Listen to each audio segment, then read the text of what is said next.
Hello friends, welcome to my YouTube channel teaching exam overload. साथियों, मैं आशा करता हूँ आपकी सीटेट और बीपीएससी टीआई 3.0 की तैयारी अच्छे से चल रही होगी। इसके तहत आज हम लोग साइंस के अंतर्गत एनसीईआरटी क्लास 6 के चैप्टर 4 को कवर करेंगे, जिसका नाम है वस्तुओं से समूह बनाना। तो आज के सेशन को स्टार्ट करने के पहले एक छोटी सी रिक्वेस्ट है, हमारे चैनल को लाइक करिए, सब्सक्राइब कीजिए, ज़्यादा से ज़्यादा शेयर कीजिए। चलिए फिर बिना किसी देरी के आज के सेशन को हम लोग यहीं पे स्टार्ट करते हैं। सबसे पहले हम लोग बात करते हैं वस्तुएं। तो हमारे चारों ओर की वस्तुएं अनेक प्रकार के पदार्थों से बनी होती हैं। इन सभी वस्तुओं की आकृति, रंग, वर्ण तथा गुण भिन्न भिन्न होते हैं। हमारे चारों ओर की वस्तुएं एक से अधिक पदार्थों से बनी होती हैं, जैसे कांच, धातुएं, प्लास्टिक, कागज, मृदा आदि। तो हमारे चारों ओर की वस्तुएं जो अनेक प्रकार के पदार्थों से बनी होती हैं, इन वस्तुओं की आकृति, रंग, वर्ण, गुण भिन्न भिन्न होते हैं। हमारे चारों ओर से वस्तुएं एक से अधिक पदार्थों से बनी होती हैं, जैसे कांच, धातुएं, प्लास्टिक, कागज, मृदा आदि। एक ही पदार्थ से बनी होती हैं। एक ही वस्तु के कई पदार्थ से भी बनी हो सकती हैं। पदार्थ क्या होता है? तो रसायन विज्ञान और भौतिक विज्ञान के अनुसार पदार्थ उसको कहते हैं जो स्थान घेरता है तथा जिसका द्रव्यमान होता है।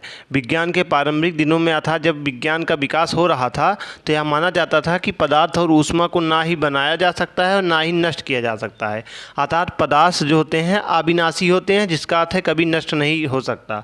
और उस समय यह अवधारणा सब वैज्ञानिक मानते थे कि प्रत्येक वस्तु जिसका कोई निश्चित भार या द्रव्यमान होता है वह स्थान घेरती है, वह पदार्थ कहलाता है। पृथ्वी में पदार्थ तीन अवस्थाओं में मुख्य रूप से पाए जाते हैं। कौन कौन सा? ठोस, द्रव, गैस। ठोस, द्रव और गैस, सॉलिड, लिक्विड, गैस जिसको हम लोग बोलते हैं। वर्गीकरण भौतिक अवस्था के आधार पर पदार्थों को तीन वर्गों में विभाजित किया गया है। सबसे पहले सॉलिड, लिक्विड, गैस, यानी ठोस, द्रव एवं गैस, तीन विभाजों में पदार्थ को विभाजित किया गया है। ठोस क्या होता है और गैस क्या होती है, द्रव्य क्या होता है, तीन चीज़ आइए मिलकर करके देखते हैं। तो ठोस जो पदार्थ की वह अवस्था होती है जिसके आकार एवं आयतन निश्चित होते हैं। जब पदार्थ के अणुओं के परस्पर आकर्षण बल पृथक्कारी बल से सबल होता है तो पदार्थ ठोस अवस्था में रहता है। इस प्रकार ठोस पदार्थ के अणुओं में परस्पर आकर्षण बल सबल होता है। सबल आकर्षण बल के कारण ठोस पदार्थों में अणु घने रूप में संकुलित एक दूसरे के बिल्कुल समीप होते हैं तथा इनकी स्थितियाँ निश्चित होती हैं। इन्हीं स्थितियों को इर्द गिर्द ऐसे अपने अंतराणुक अंतराल में कंपन करते रहते हैं जब तक कि उन पर बाहर से कोई बल नहीं लगाया जाता है। इसी कारण से ठोस पदार्थों के आकार और आयतन निश्चित होते हैं। इसी को हम लोग ठोस बोलते हैं, जैसा कि आप लोग देख रहे होंगे, फिगर में आपको दिखाया भी गया होगा।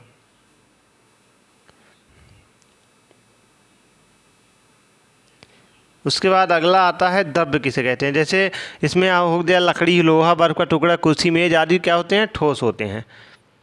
अब द्रव्य वह पदार्थ अवस्था है जिसमें उसका आयतन निश्चित होता है परंतु आकार अनिश्चित होता है। द्रव पदार्थ की सभी स्थितियों में ऊपरी सतह हमेशा समतल होती है। द्रव पदार्थ को बहने वाला द्रव्य भी कहते हैं। तो द्रव पदार्थ की वह स्थिति जिसमें उसका आयतन निश्चित होता है परंतु आकार अनिश्चित होता है। द्रव पदार्थ की तरह सभी स्थितियों में ऊपरी सतह हमेशा समतल होती है। द्रव पदार्थ को बहने वाला द्रव्य भी कहा जाता है। जब पदार्थ में आकर्षण बल पृथक्कारी बल से कुछ ही बल सबल होता है तो वह पदार्थ द्रव अवस्था में रहता है। इस तरह द्रव पदार्थों के जो अणुओं में परस्पर आकर्षण बल व ठोस अवस्था की अपेक्षा कमजोर होता है। इसी कारण जो होता है द्रव पदार्थ में अणुओं को कम घने रूप में संकलित होते हैं तथा ये गति करने की स्वतंत्रता हो जाते हैं, परंतु ये अणु पदार्थ के अंदर ही इधर उधर गति कर सकते हैं, जैसे तेल, अल्कोहल, दूध, पानी, तेल, शराब आदि।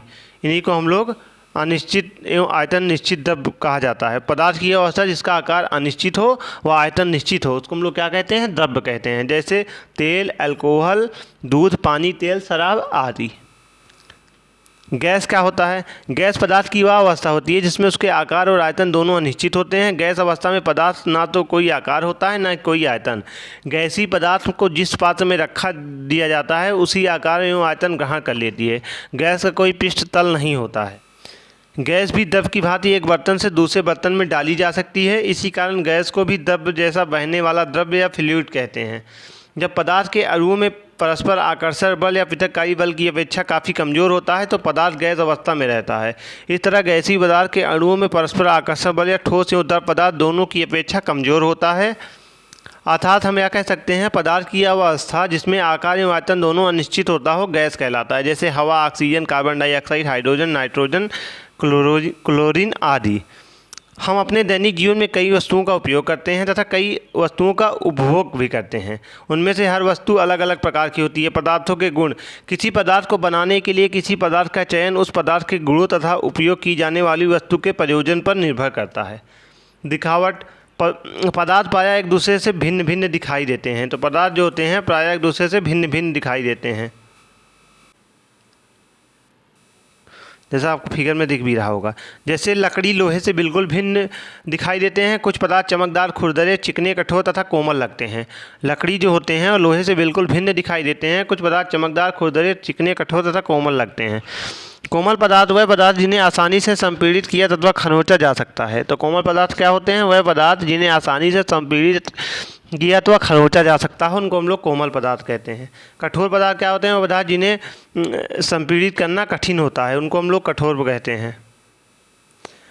पदार्थ जिनमें इस प्रकार की द्युति होती है प्रायः धातु होते हैं। उदाहरण लोहा, तांबा, एल्युमिनियम तथा सोना आदि।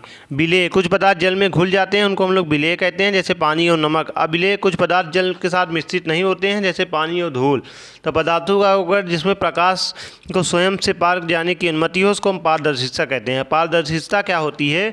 पदार्थों का वह गुण जिसमें वह प्रकाश को स्वयं से पार पाने की अनुमति देते हैं। पारदर्शी क्या होता है?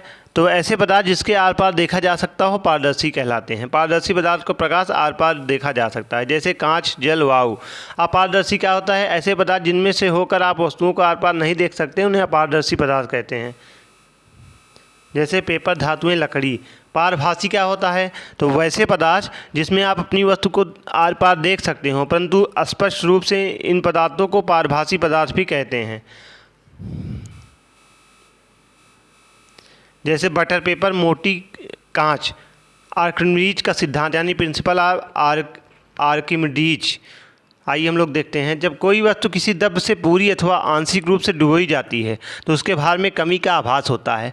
भार में आभासी कमी वस्तु द्वारा हटाए गए द्रव्य के भार के बराबर होती है। इसे ही हम लोग आर्किमिडीज का सिद्धांत कहते हैं। इसके अनुप्रयोग निम्न प्रकार से हैं। लोहे की बनी छोटी तो गेंद पानी में डूब जाती है तथा बड़ा जहाज तैरता रहता है, क्योंकि जहाज द्वारा विस्थापित किए गए जल का भार उसके भार के बराबर होता है, जैसा मैं आप फिगर में आपको दिखाया भी गया। आइए एक बार हम लोग फिर से रिवीजन कर लेते हैं इसका। कोमल पदार्थ क्या होते हैं? वह पदार्थ जिन्हें आसानी से संपीड़ित किया तो वह खरोंचा जा सकता है, उनको हम लोग कोमल कहते हैं। कठोर पदार्थ वह पदार्थ होते हैं जिन्हें संपीड़ित करना कठिन होता है। इसके साथ साथ पदार्थ जिनमें से इस प्रकार की द्युति होती है प्रायः धातु होते हैं। उदाहरण लोहा, तांबा, एल्युमिनियम तथा सोना आदि। कुछ पदार्थ जल में घुल जाते हैं, उनको हम लोग विलेय बोलते हैं, जैसे पानी और नमक। कुछ जल में मिश्रित नहीं होते हैं, जैसे पानी और धूल, उनको हम अविलेय कहते हैं। पदार्थों का गुण जिसमें हर प्रकाश को स्वयं से पार पाने की अनुमति देता है पारदर्शिता कहलाती है। इसके अलावा ऐसा पदार्थ जिसके आसपास देखा जा सकता हो पारदर्शी पदार्थ कहते हैं। पारदर्शी पदार्थों के प्रकाश आर पार देखा जा सकता है, जैसे कांच, जल, वायु। अपारदर्शी वैसे पदार्थ जिसमें से होकर आप वस्तुओं को आर पार नहीं देख सकते, उन्हें हम अपारदर्शी पदार्थ कहते हैं, जैसे पेपर, धातुएं, लकड़ी। पारभासी क्या होता है? तो ऐसे पदार्थ जिससे आप वस्तु के आर पार देख सकते हो परंतु स्पष्ट रूप से नहीं, इन पदार्थों को पारभासी पदार्थ कहते हैं, जैसे बटर पेपर, मोटी कांच। आर्किमिडीज का सिद्धांत मैंने आप लोगों को बताया। जब कोई वस्तु किसी द्रव्य से पूरी अथवा आंशिक रूप से डुबोई जाती है तो उसके भार में कमी का आभास होता है। भार में आभासी कमी वस्तु द्वारा हटाए गए द्रव्य के भार के बराबर होती है। इसे ही हम लोग आर्किमिडीज का सिद्धांत कहते हैं। इसका अनुप्रयोग निम्न प्रकार से है। लोहे की बनी छोटी गेंद पानी में डूब जाती है पर बड़ा जहाज तैरता रहता है, क्योंकि जहाज द्वारा विस्थापित किए गए जल का भार उसके भार के बराबर होता है। चलिए फिर आज के सेशन को हम लोग यहीं समाप्त करते हैं। मैं आशा करता हूँ यह सेशन आपको आसानी से समझ में आया होगा। अगर आप सीटेट, यूपीटेट और सुपर टेट की प्रॉपर तरीके से टॉपिक वाइज तैयारी करना चाहते हैं तो हमारे चैनल को लाइक करिए, सब्सक्राइब कीजिए, ज़्यादा से ज़्यादा शेयर कीजिए। चलिए फिर कल फिर मिलते हैं किसी नए सेशन के साथ। तब तक के लिए धन्यवाद।